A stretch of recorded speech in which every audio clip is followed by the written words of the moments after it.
London, 1863.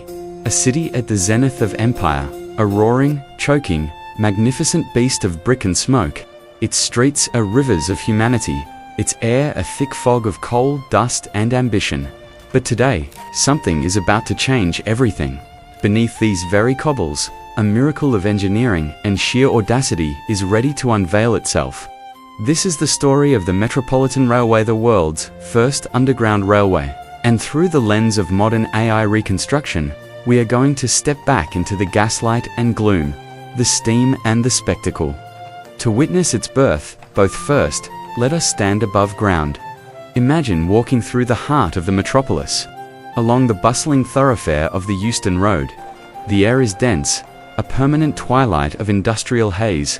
Horse-drawn omnibuses, cabs, and drays clatter over granite sets, creating a deafening cacophony of iron wheels and shouting.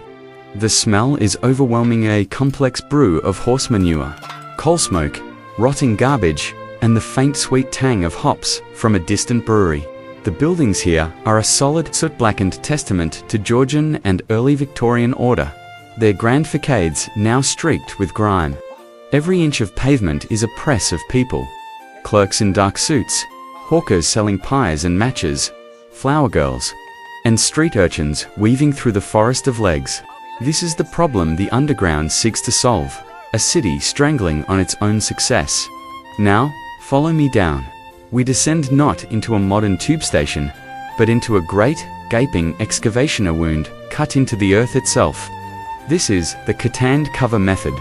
Standing at the edge of the works, you see a canyon of raw clay and London clay, shored up with massive timber blocks. The scale is staggering. Hundreds of Navista robust, often feared excavators of the aged swarm like ants in the pit.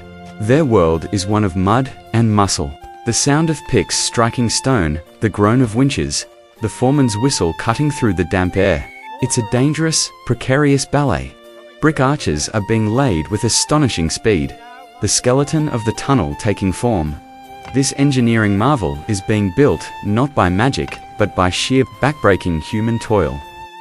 Let's step inside the nearly finished tunnel at Paddington Station.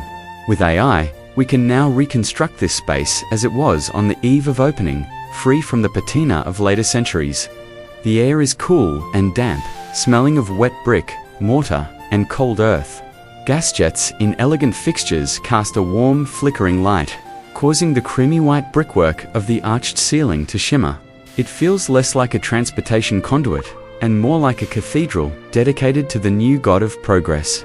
The track bed is ready, the rails laid. But notice the spacer is wide, almost spacious. This is because the trains themselves are not underground in design. They are standard steam locomotives, destined to plunge into this subterranean realm. A bold, and, as we will see, volatile proposition. January 9th, 1863. The day of the inaugural public journey. The platform at Paddington is a scene of elegant chaos. We can visualize the crowd through historical records and AI extrapolation. There's a palpable mix of excitement and sheer terror. Gentlemen in top hats and ladies in vast crinoline gowns mill about, their fashionable attire starkly contrasting with the industrial setting. Journalists scribble notes. Officials puff out their chests. The social contrast is striking. The railway was built largely to serve the middle and upper classes moving between the financial city and the western terminals. Yet here too are curious everyday Londoners daring a penny ride into the unknown. The atmosphere is electric with a single nervous question. What will it be like to travel in a tunnel under a city behind a steam engine? With a shriek of its whistle that echoes monstrously in the confined space, the locomotive named Metropolitan stirs to life. Imagine being in that first-class carriage. The plush upholstery is red, the woodwork polished. You lurch forward.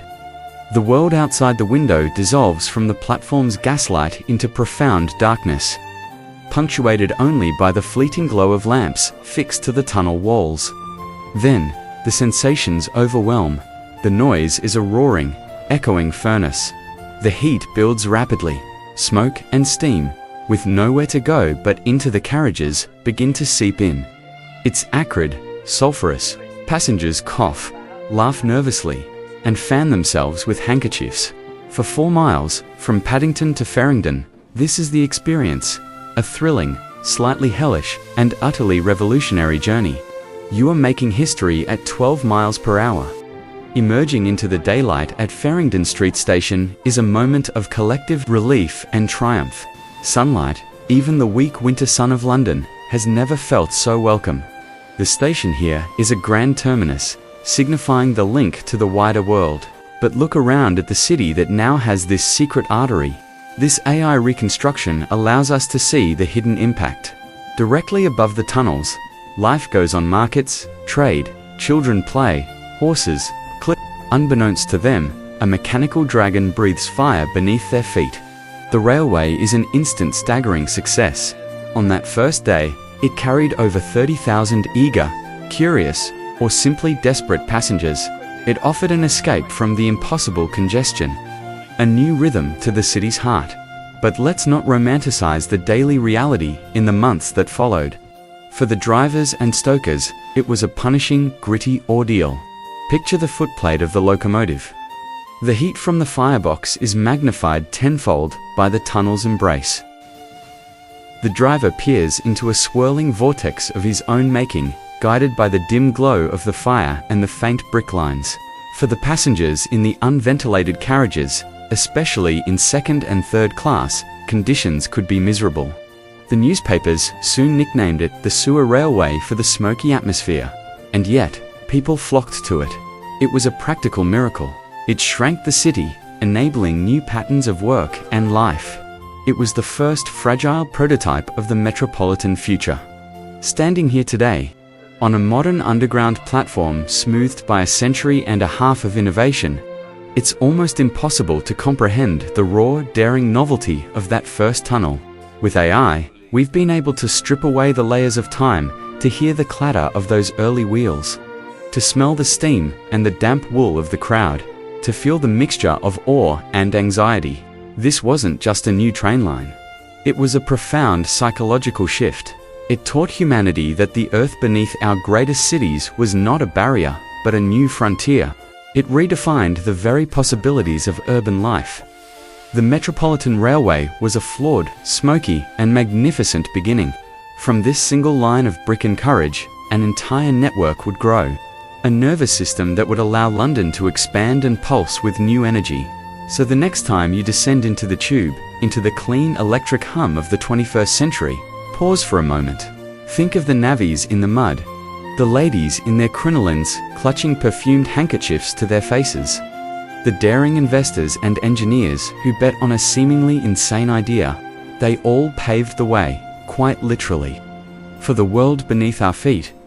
If you could step into another moment of historical transformation, where would you go? The opening of the Eiffel Tower, the docks of Victorian Hong Kong. Share your suggestions for our next AI reconstruction in the comments. Thank you for journeying with us back to London, 1863.